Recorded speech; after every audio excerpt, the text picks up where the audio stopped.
I বলেন, I love you আছে না নাই?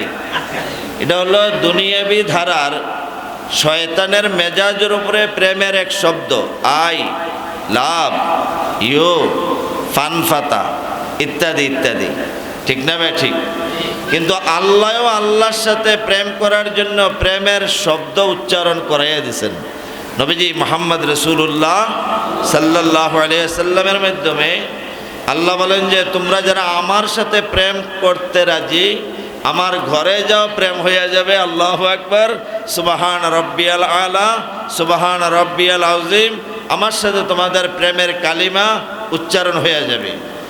আর তোমরা যারা প্রেমের মাঠে আসবা, আরাফার মাঠে, জিলহজ মাসের 9 তারিখে সারা পৃথিবীর প্রেমিকদের সাথে আল্লাহ পাক প্রেমের খেলা খেলে আরাফার মাঠে। ওই খেলার মাঠের জন্য আল্লাহর পক্ষ থেকে প্রেমের কালেমা শিখাই দিতাম নি?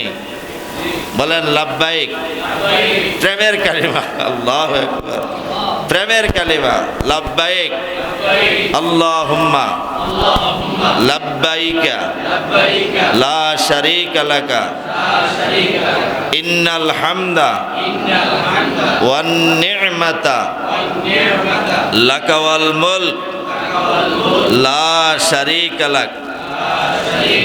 এটা হলো আল্লাহর সাথে প্রেম করার কালিমা, প্রেমের কথা এই বাক্যের ভিতরে। বলেন, প্রেমের কথা হলো এই বাক্যের ভিতরে।